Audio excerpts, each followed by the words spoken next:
On the next episode of Painting and Travel, Sarah takes us aboard a Great Lakes freighter in Sault Ste. Marie, Michigan, and visits the Bushplane Heritage Center in Ontario's Twin City. Roger sits by the St. Mary's River and paints a freighter en route to the Soo Locks.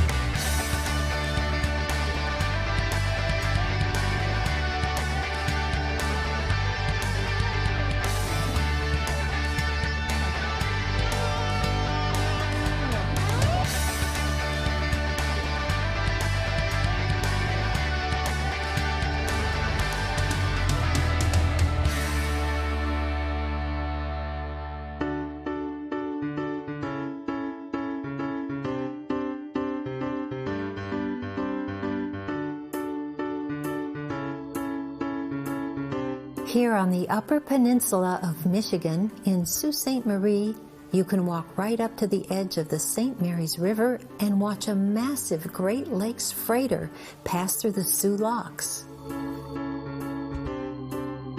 We'll tour one later and see just how large it is and what it feels like to be on board. We'll also drive across the International Bridge to the Twin City of Sault Ste. Marie, Ontario, Canada, to visit the colorful Bushplane Heritage Center. And Mick and I have spotted more than one subject Roger will capture for you with his paints and brushes. Well, I've been sitting here for a while working on this painting. The Soo Locks are right down that way, just about a mile or less. Lots of big ships come through here, right up close. So I've worked on this, and I'll show you a few steps that I started with along the way here. I'm using an 11 by 14 inch piece of masonite primed with gesso, and the composition was drawn using a brush. I could have used a pencil or charcoal to do this, but on such a simple composition, using a brush is the right choice, at least for me. I was careful not to divide the composition in half and kept the horizon line above the center because, after all, this painting is about the lake and the landscape and not the sky. The palette consisted of only a few colors, blue, yellow, and two earth colors of burnt sienna and yellow ochre, which I added later on. Keeping the palette simple while working in the field eliminates a lot of issues and choices that otherwise might just become confusing and might result in an inharmonious painting while trying to deal with so many other factors such as changing light and so on. Often I tone my board with a burnt sienna for a warm undertone, but in this instance I started with a white board. I stayed away from using any white at this point in my painting, though, to keep my colors rich and dark. Now, the sky and water was added, and the addition of white was, of course, necessary as I continued.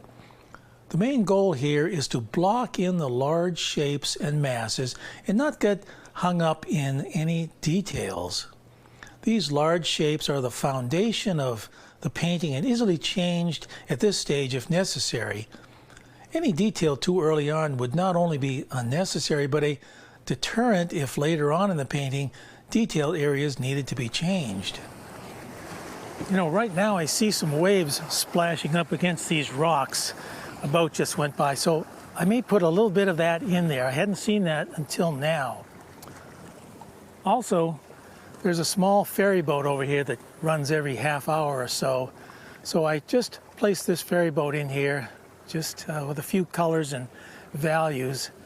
That way it will just give me more of a reminder and a souvenir of what this place was. You can hear the ferry boat now. It's about to come back over. So here I just made a little indication of that ferry boat. You can see right over here, it's coming right towards me. It'll come right past here.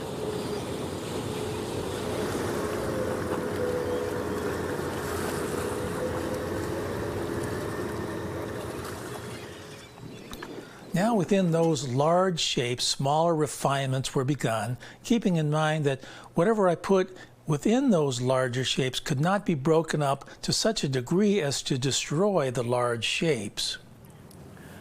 Now this water changes all the time, so I basically just had to lay it in as one big shape and area and then just add a few details. And since I'm going to put that freighter in there, I didn't want too much activity down in here. I wanted this landscape here and the freighter, which we'll put in as soon as one goes by. I wanted that to be the main focus of interest. So anything down here can sort of be a little vague, a little subservient to whatever happens up in here.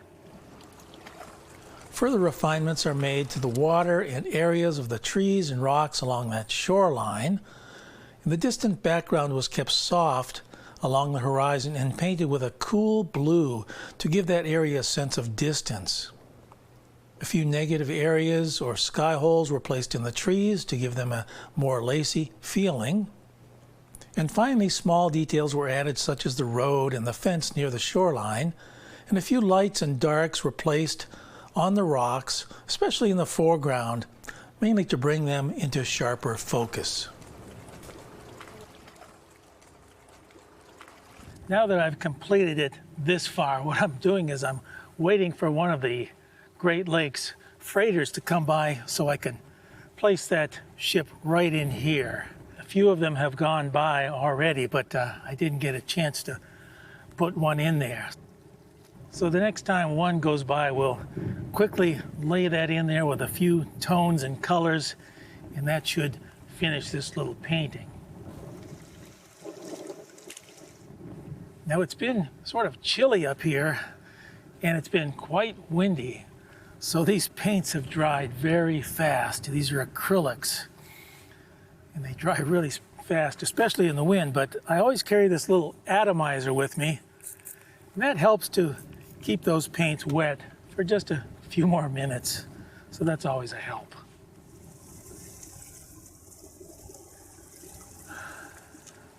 Well, I've been waiting here for quite a while, and none of the Great Lakes freighters have come by. I really wanted to place it in here, but it looks like rain and it's getting kind of chilly. So I think I'm going to call it quits. But yesterday I did take some photographs of some freighters going by here. They'll make some good reference for me when I get back to the studio.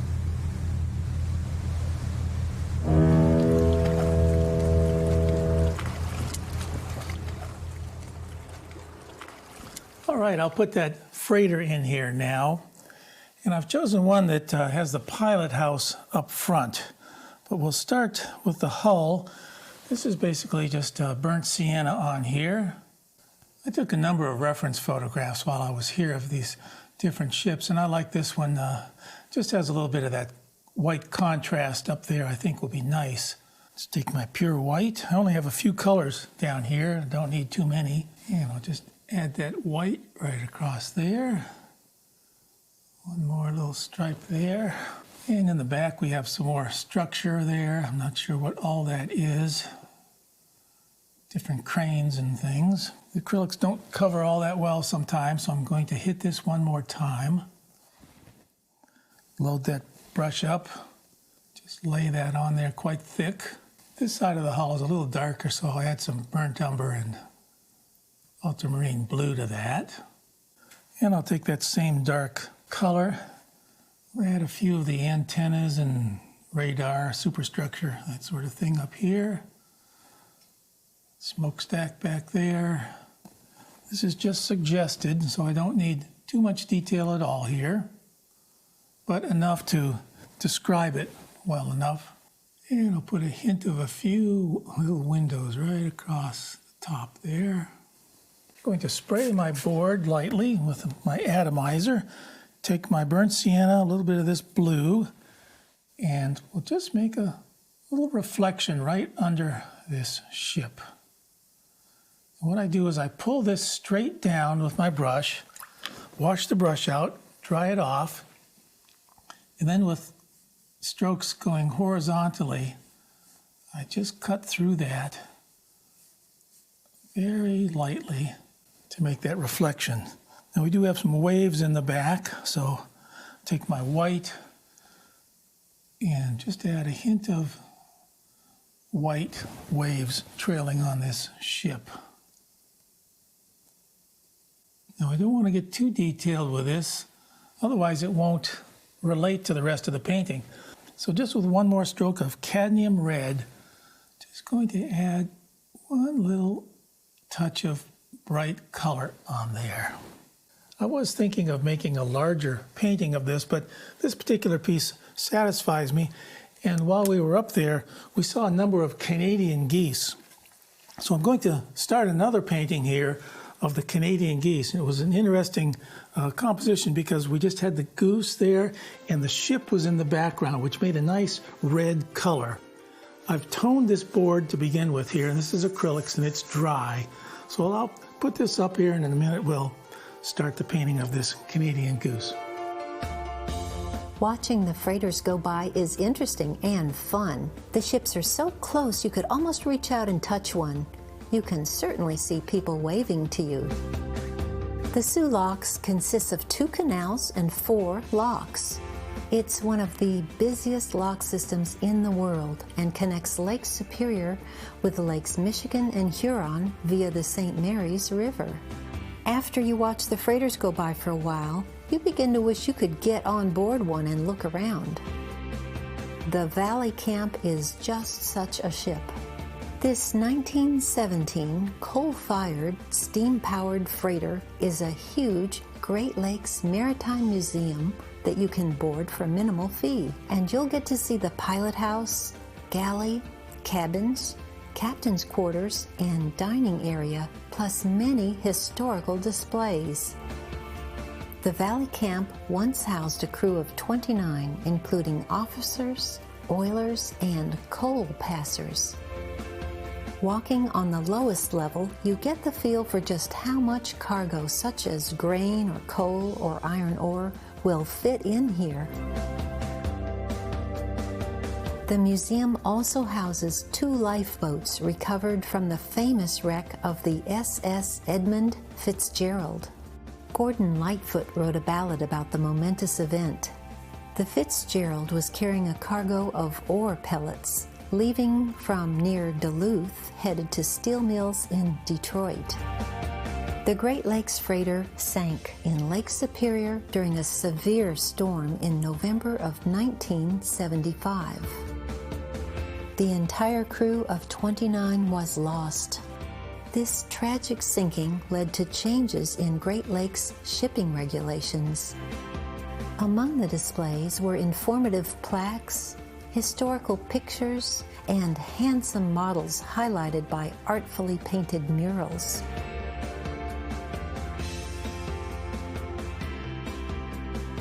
Walking through the engine room, I try to imagine how noisy and smelly and dangerous it must have been to keep things running smoothly. I have to hand it to the oilers and coal passers for being fearless. Moving on from the Valley Camp, we decide to go over the International Bridge to visit the Bushplane Heritage Museum in the Twin City of Sault Ste. Marie, Ontario. We'll cross the St. Mary's River and get a view of the Soo Locks, which bridge the gap of the 21-foot drop in elevation from Lake Superior to Lakes Michigan and Huron. And here's the Bushplane Museum, founded in 1987 by a small group of volunteers and located on the north bank of the St. Mary's River. This large hangar from 1948 contains more than 30 aircraft exhibits devoted to preserving Ontario's bushplane and firefighting heritage. It's fun to get inside some of the aircraft and to see a first production de Havilland Beaver operated by the Ontario Department of Lands and Forest Air Service.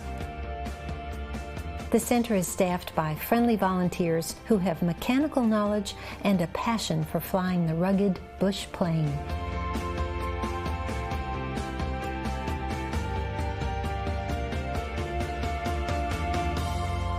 I put out a fresh palette of colors here, and basically what I have is my 3 primary colors, 2 blues, 2 reds, 2 yellows, and then I have my earth colors here. I don't think I'll need anything more than that. Now I've already toned this board to basically look like the color of the ship that was passing by when I took this reference photograph.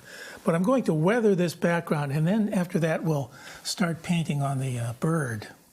I'll take my atomizer here and I'll spray this board some, get it damp. That way these colors that I put on here now will just flow over the board quite easily. I'm taking a couple of these earth colors and some of the blue, and I just want to streak this board just to give it a little more weathered look.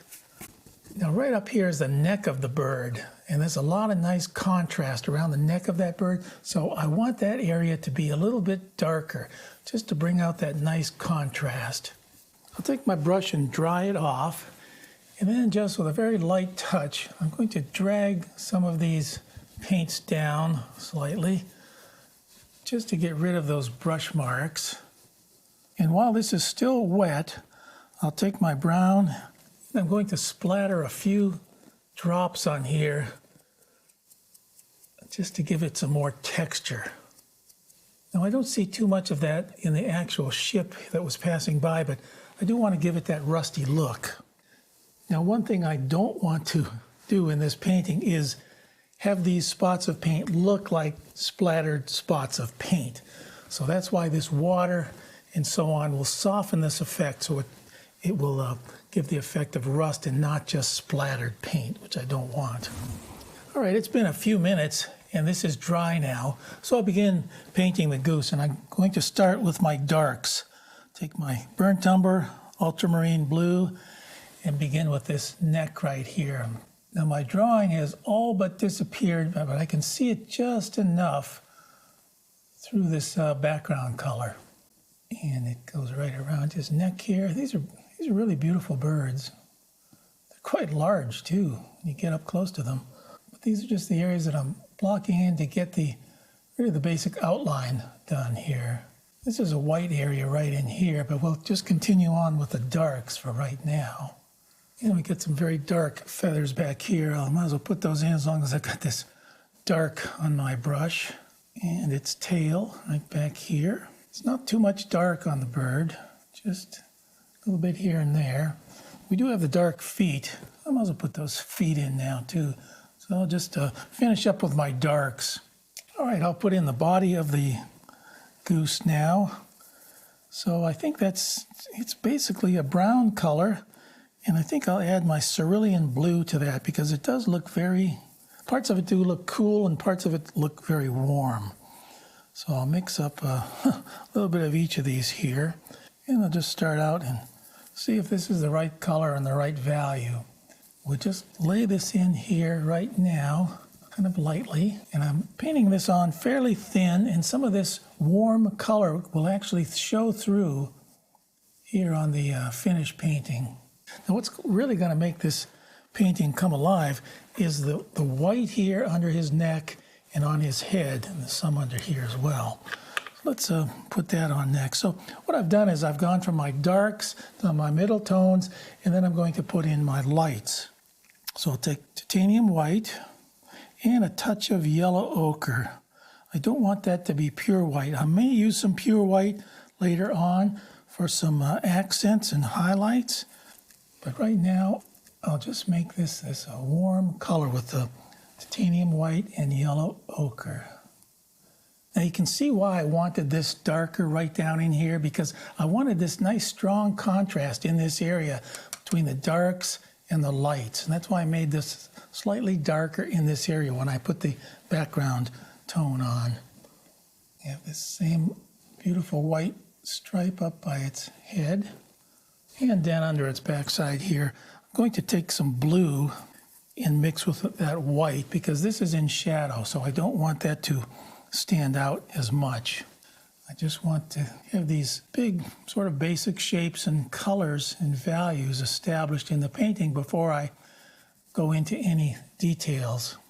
There's really not a lot of blocking in here. This is basically it, except for this stripe down here on the deck.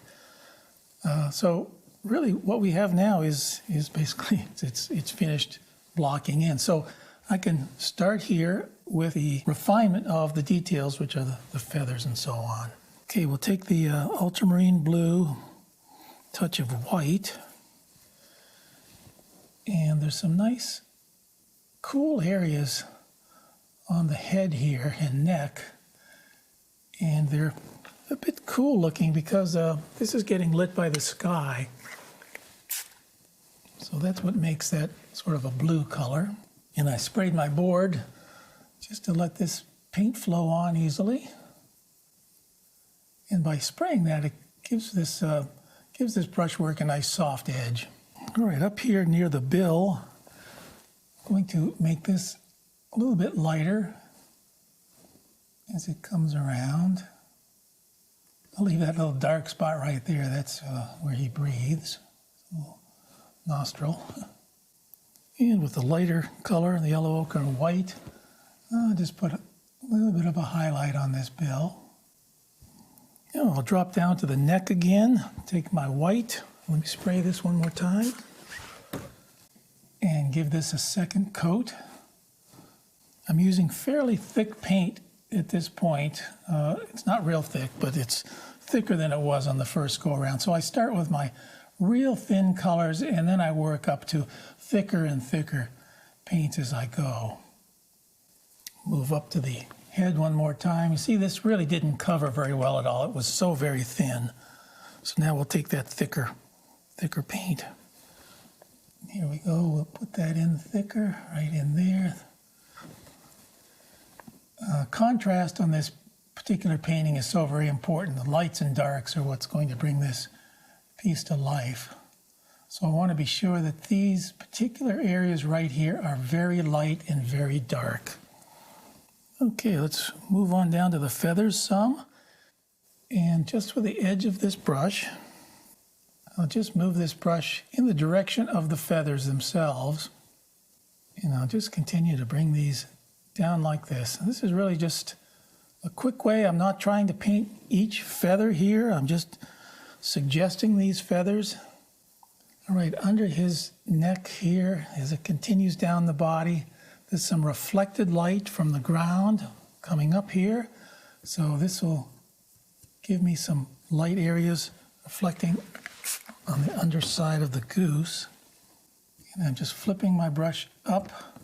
The other nice thing about this red bleeding through, it gives a nice transition between the goose and the background, so it doesn't give it a cut-out look. All right, we'll just continue on with some of these lighter feathers. I'm going to put in some of the dark feathers and then some of the light feathers. I'm going to go back and forth with that. This is dry already, a touch more pure white right on here.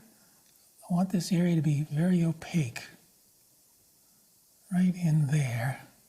I put out a lot more colors than I needed, but sometimes you never know. Basically been using the blues and some of the earth colors. Okay, these feathers tend to be a little warmer. I said this was a little bit too cool in here, but as I started to put everything in, that very cool look sort of disappeared on me. It's because when I add other colors and other values, it really changes the way one color looks against another color. I'll keep spraying this board to keep those edges of those feathers soft.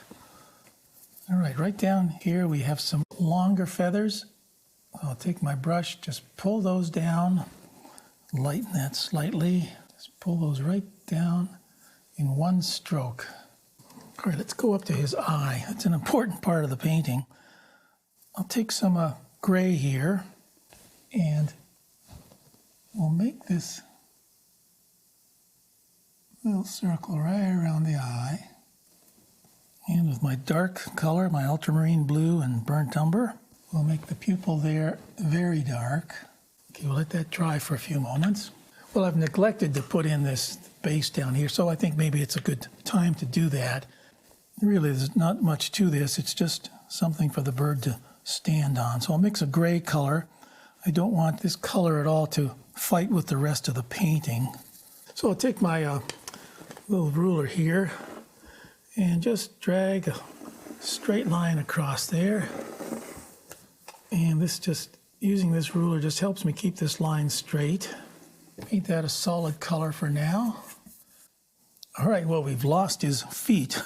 So put his feet back in here. It's an easy fix. I'm just going to keep these soft so they just blend in with the area that the bird's standing on. One more time with my pure white. I want this to be very white. A lot of contrast right up in here and down here by the neck. Small brush, take my pure white. I'll add the highlight right on that eye. Now, this painting doesn't have very much color, so I'm going to add some blue to these darker areas. I did mention the reflective light from the sky making that blue, but I'm going to make this even bluer just to basically add some color to this piece. And now it's time to add these accents around the edges of these feathers. And I'm just sort of tapping my brush loosely, tapping it down, picking it up, because I don't want a solid line there. To finish this painting, I'm going to adjust the background slightly, just to bring out some more contrast between the goose and the background here. So let me spray this one more time. And I just want to make this a little bit lighter. And this is that thing about darks against lights, just to bring attention to that area. So I'm just using a dry brush and I'm just dragging down some of these lighter passages in here. Well, I think I've accomplished all I need to do on this painting, so I think to finish it, I'll sign it now, we'll put a frame on it, see what it looks like.